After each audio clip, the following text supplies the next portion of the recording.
आम जनता को महंगाई का एक और झटका लगा है। नेचुरल गैस की कीमतों में आई तेजी का असर दिखने लगा है। इसके चलते मुंबई में सीएनजी और पीएनजी के दाम में इजाफा हुआ है। देश की आर्थिक राजधानी में महीने भर के भीतर ये दूसरी बढ़ोतरी की गई है। महानगर गैस लिमिटेड ने सीएनजी की कीमतों में 6 रुपये प्रति किलो की बढ़ोतरी की है। पीटीआई के मुताबिक सीएनजी के साथ ही मुंबई में पाइप नेचुरल गैस यानी पीएनजी के दाम भी बढ़ गए हैं। इसकी कीमत में 4 रुपये प्रति यूनिट की बढ़ोतरी की गई है। बता दें कि गेल ने सिटी गैस कंपनियों को सप्लाई होने वाले नेचुरल गैस की कीमतों में 18% की बढ़ोतरी का ऐलान किया है। इस ऐलान के साथ ही देश के शहरों में सीएनजी और पीएनजी के दाम बढ़ने शुरू हो गए हैं। मुंबई में पिछले 18 महीनों में सीएनजी की कीमतें 62% बढ़ी हैं। पिछले साल फरवरी में 49 रुपये 40 पैसे से आज 80 रुपये प्रति किलो हो गई है। पिछले एक साल में गैस की कीमतों में 50 से 60% का इजाफा हुआ है, जिसके कारण सीएनजी कारों की बिक्री और बुकिंग 10 से 15% तक कम हो गई है, जिसे देखते हुए society of Indian automobile manufacturers association ने सरकार से इस मामले में संज्ञान लेने का आग्रह किया है।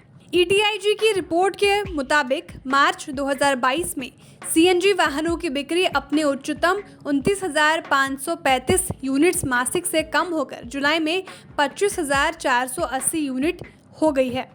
इसके आंकड़ों से समझ में आता है कि सीएनजी वाहनों की बिक्री में इस वर्ष अप्रैल माह में लगातार कमी दर्ज की जा रही है। इस साल जून में सरकार ने शहरी गैस वितरण कंपनियों के लिए घरेलू गैस के आवंटन की मात्रा में इजाफा कर दिया था, जिससे सीएनजी की कीमतों में हो रही वृद्धि को रोका जा सकता है।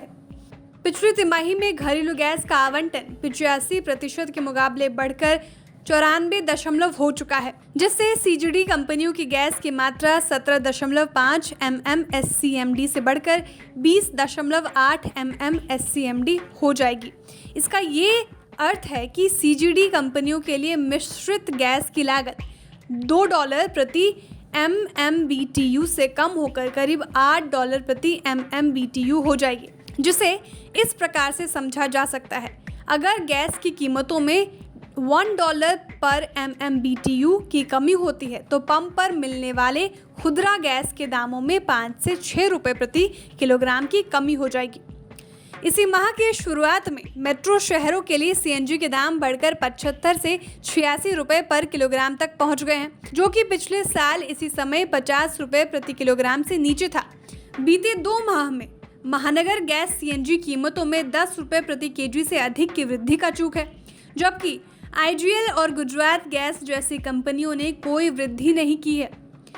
एमजीएल ने सरकार द्वारा घरेलू गैस आवंटन में वृद्धि के बाद सीएनजी के दामों में 6 रुपये प्रति केजी की कमी की है।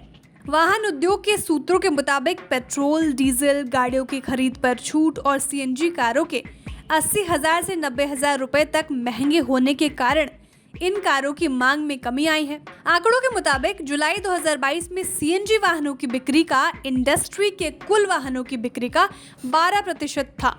मारुति की कुल बिक्री में सीएनजी कारों का योगदान करीब 17% है।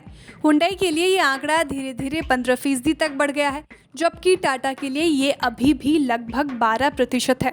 देश में बिक रहे सीएनजी यात्री वाहनों का करीब 85% महाराष्ट्र, गुजरात, उत्तर प्रदेश, हरियाणा और दिल्ली में बिक्री होती है। सीएनजी क्षेत्र में मारुति सुजुकी सबसे बड़ा ब्रांड है, जिसका 70% से अधिक बाजार पर कब्जा है। सूत्रों के मुताबिक सीएनजी कारों के पार्ट्स की कमी, सीएनजी की बढ़ती कीमतें और नए मॉडल्स की लॉन्चिंग के विलंब यानी देरी की वजह से मारुति सुजुकी इस सेगमेंट में अपने 6 लाख यूनिट्स की बिक्री का लक्ष्य पूरा करने में असमर्थ हो सकती है। कार खरीदार के लिए सीएनजी का सबसे बड़ा आकर्षण डीजल और पेट्रोल दोनों की तुलना में अधिक माइलेज देता है। ये दोनों की तुलना में बहुत ज़्यादा हरित ईंधन है और देश भर में इसकी उपलब्धता में भी सुधार हुआ है। हालांकि आसमान छूती कीमत खरीदार और उद्योग के लिए एक डील ब्रेकर होने का खतरा है। Bureau report, बिस्ताक।